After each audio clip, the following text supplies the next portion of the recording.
All right, so I watched the WWE Icons Beth Phoenix. So it was very interesting. Of course, you learn a lot more watching these documentaries than you ever would have any other time, and it also gives me an opportunity to look back on things that I've seen that I probably just kind of dumped from my brain.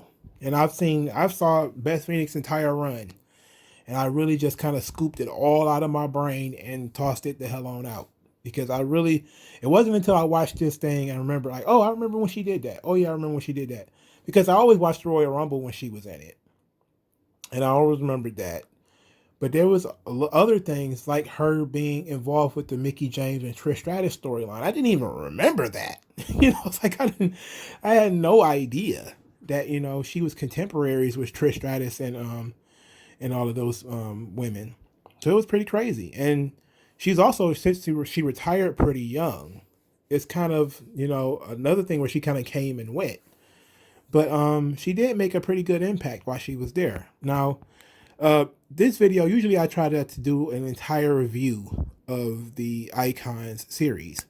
And this is more about a recurring theme that I've seen when these with these female athletes. It was the same thing with Bianca Belair when they did her documentary. It's the same thing with China. It is the muscle girl, the muscle girl who doesn't feel comfortable in her body, in the business that want her to show her boobs. And there was a lot of that stuff, where, they wanted to accentuate her sexuality. She had problems in high school about her body weight and body image and that sort of stuff. Like, they have been pushing out at least once a year. Well, at least once a year, at least once a month. They've been pushing out this body image stuff, especially in terms of the women. And they've been talking a lot about, the different. There was another one with Caitlyn recently. She put out I think an Instagram piece where she was talking about when she was in WWE, she had to go through that. People constantly telling her to cut weight. And so now she's only 33, which is nuts, and so it's like tells you how like these women seem like they're around for a long time and they're not. Like Caitlyn's been gone for a long time and I think she's like still in her early 30s.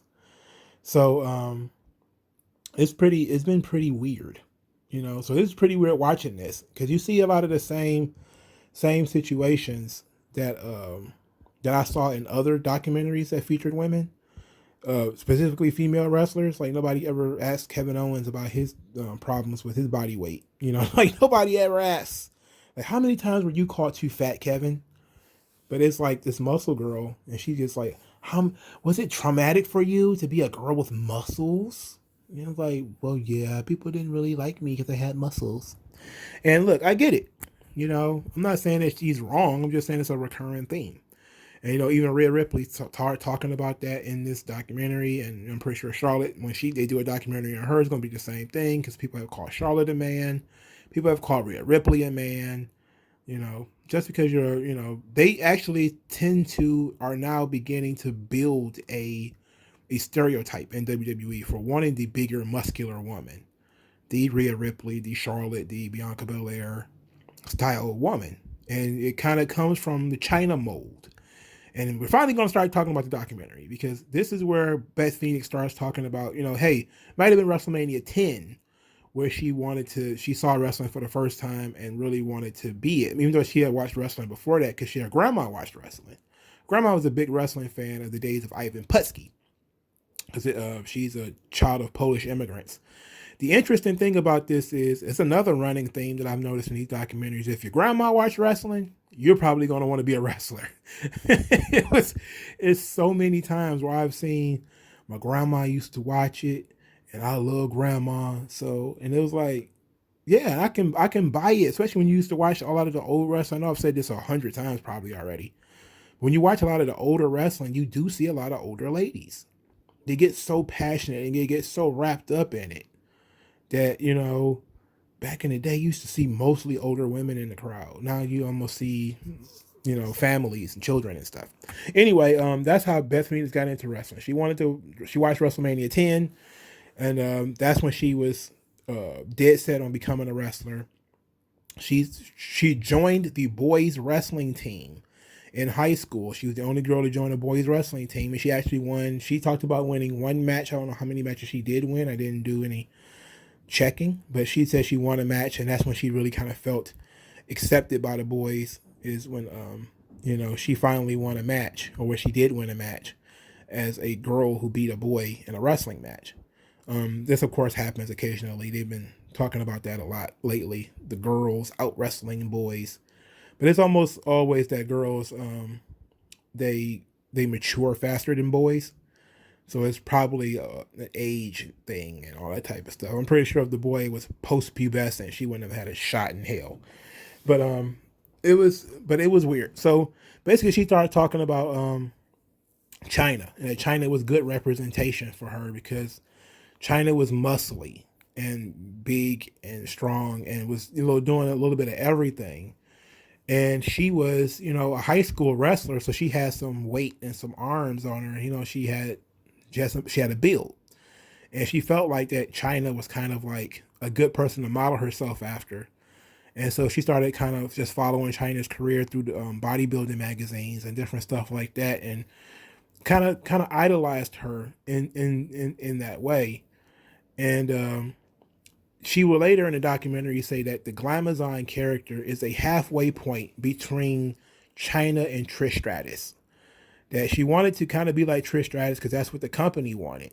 The company wanted a big buxom blonde, emphasis on buxom and the sexual part.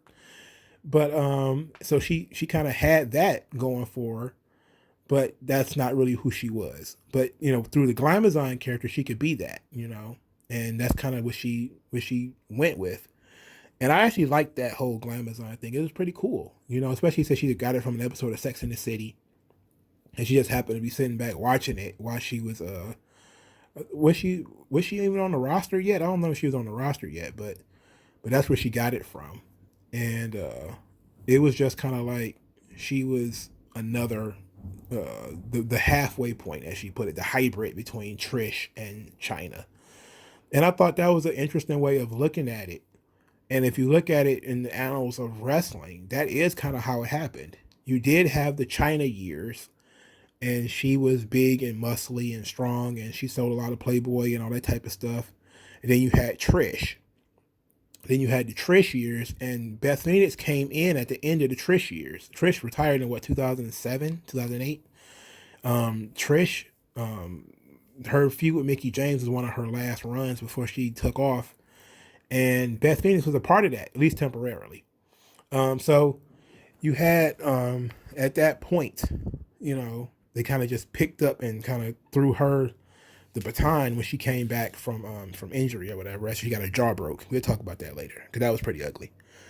But I thought that was interesting, that was sort of the character. I also thought particularly interesting. What I really loved about this documentary was the Tough Enough part, that she actually tried out for Tough Enough.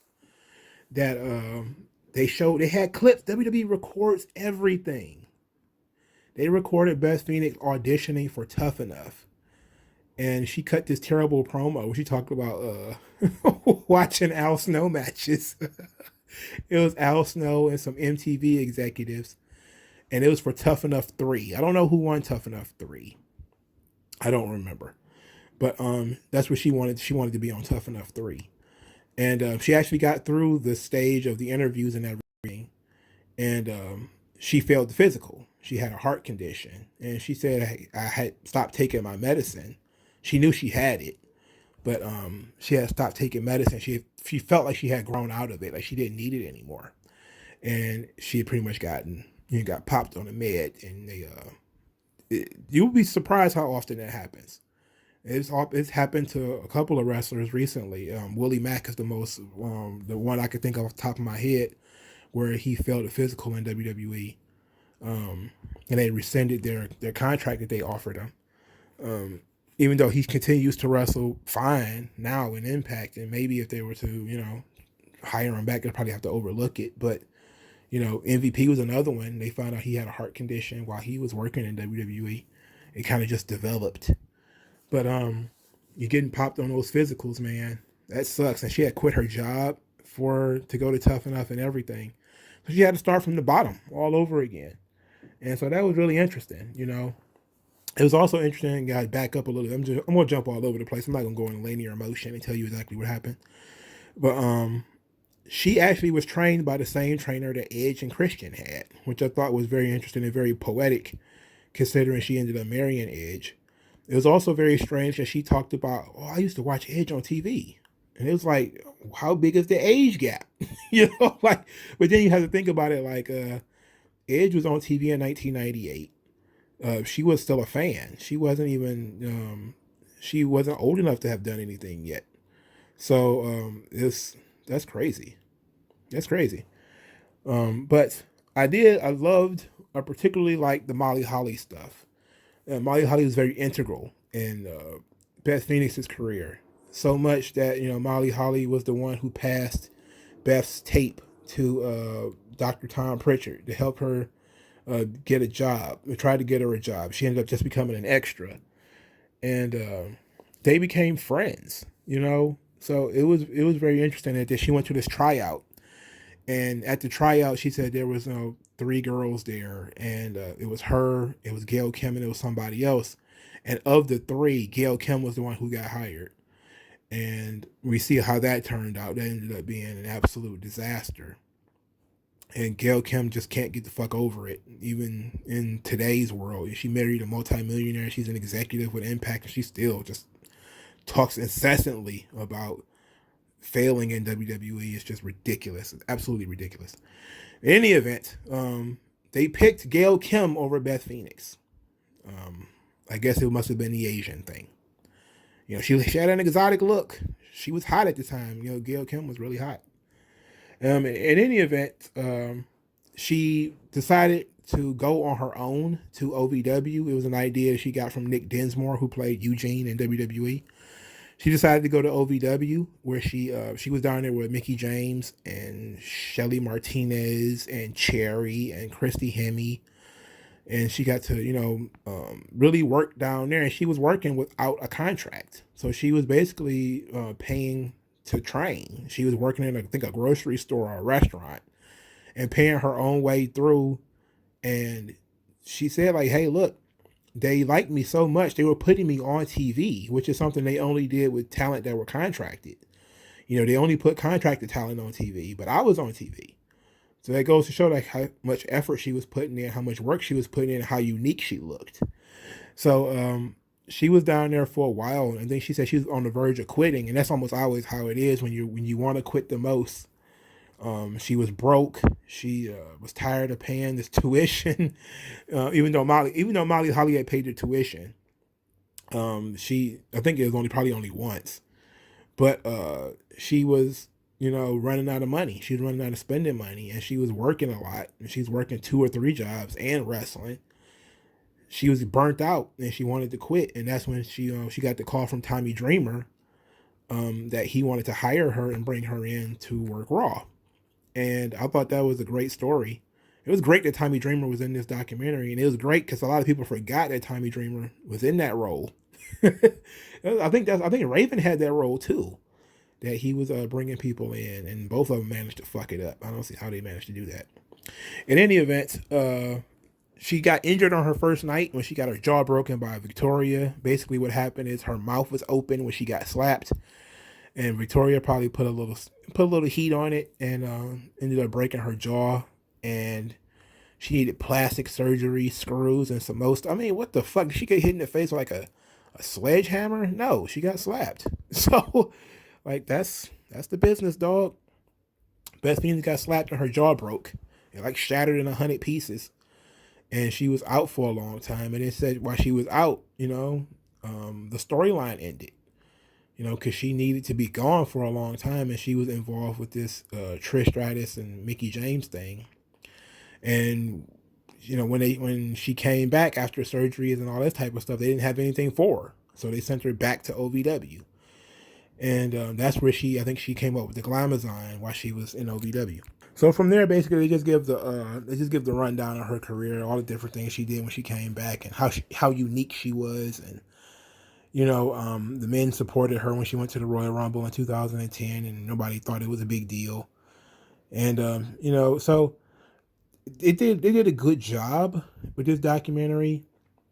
But it's like a collection of stories that I probably felt like I heard from other people. It was another one of those. It was my dream to be a wrestler, and it was very hard. And girls wasn't being treated right because they were doing lingerie pillow fights or whatever the hell. And that's why she retired so early, because she said, like, oh yeah, the presentation of the women wasn't changing, and I didn't feel like I was making a change. And I was frustrated because they were still doing the girl stuff, the diva stuff, and she didn't want to do that. So even though she was still being portrayed as being, dominant and a physical force, they were still doing other things too, the typical divas era stuff, and she didn't want to do that.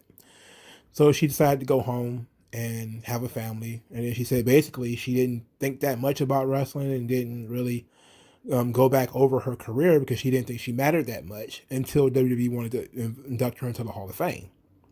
And that's when she had been out of it for a while. And she said then coming back in, she saw that so many people were kind of like impressed by what she did. And she started saying like, okay, this is kind of how, I did make a change. It just took a while for it to happen, but I was one of the catalysts to get things to change because I was able to go in there and have real matches. And I say that the Divas era was really underrated as far as how they were treated and how they consistently treated and how they consistently talked about. There were some people in the Divas era who could go, and they weren't always given the most time. But like I said, one of the first women's matches in WWE that I really remember paying attention to was Beth Phoenix versus Melina. And it was like an I Quit match. And they showed the clips of that match, I believe it was. At least I think it was the I Quit match when Beth Phoenix bent Melina's whole leg and kicking her in the head with her own leg. That kind of stuff, I remembered that. I talked a lot about, what's the name? What's that girl? Candice Michelle. I talk a lot about her and how, she was very underrated and she probably deserved, especially to get on that silly list, that 50 greatest women superstars. She should be on that list, and so it took for a while for people to really appreciate what she was doing, but in the moment she wasn't really all that appreciated. And I think sometimes when we do this whole Hall of Fame stuff, that's kind of how we look at it. We look at it as, well, I lived through that guy's career, that girl's career. It wasn't a big deal, unless you were Ric Flair or Stone Cold Steve Austin. It wasn't a big deal. But you don't really know how it is until a couple of years after the fact. And I think a lot of people, because the women's matches were bathroom break largely, you don't really pay that much attention to what they're doing. But if you go back and look at it, there are people who do see her and see her as an inspiration, and that's an interesting piece of logic to sit back and think about. Is how many people look at some of these people that we kind of downplay and we look at them as inspirations. She was the China for an entire generation. Think about that. And she wasn't even around that long. She was around for about 5 or 6 years. And China wasn't around that long. China debuted in 1997. She was gone in 2001. That's about 5 years. 5 or 6 years maybe she was in there. She wasn't around very long. So Beth Phoenix's career wasn't around very long either. So you can look at it in some really strange ways. Women's divisions, well, technically the men kind of go a little bit longer than the women, but the men don't go that long either. Look at The Rock's career. If you look at the uninterrupted length of The Rock's career, he started wrestling. Well, he started in WWE in 1996. By 2002, which was 6 years, he was pretty much gone. Okay, he's pretty much all the way in Hollywood already. So it's like, 6 years is a long time. It's a long time. If you had to go to prison for 6 years, it'd be a long time. But in wrestling, when you on TV or something like that, it probably don't seem that long. So I thought it was interesting. I enjoyed it. But I don't feel like I learned a lot. I learned a lot about her, but they didn't even use her real name. I had to look at her I think her grandma's name or something like that in order to figure out what her last name was, because it was Polish and I had no way of it. Man, that Polish stuff is nuts when it comes to the names and everything. It's like Poliatski, like C's and Z's and W's and all that kind of crazy shit. But it was good. I like Beth Phoenix. I think she's great. Not necessarily a fan of her commentary on NXT, but I think that she was a great performer. She was a unique, one of the more unique performers at the time. She was definitely something that you need in this division. You need to have a powerhouse, the powerhouse of the division. And it helps that if she's good looking and that she's beautiful and blonde or whatever the case may be. It helps. And so Beth Phoenix had pretty much all of the tools that they really wanted. She had a legitimate love of wrestling. She had some size. She had a wrestling background. She physically could do, the moves. You just needed to give her a dance partner. She wasn't really all that great at talking, but she was okay with talking. So, I didn't really see a problem with that. It was a good documentary as far as I can tell. Let me know what you guys think in the comment section below. Like this video, share this video, subscribe to the channel. The link tree will be the link to Twitter and the link to Cash App and the link to Subscribestar. If you want to be a recurring partner to the channel, then go to Subscribestar, $5 a month. If you want to just give a one-time tip, go to the Cash App and hit me with a tip. I appreciate you either way. I appreciate it if you just hit the like button and helped other people make three count commentaries their choice for wrestling commentary. Thank you guys for your time, and I shall talk to you guys later.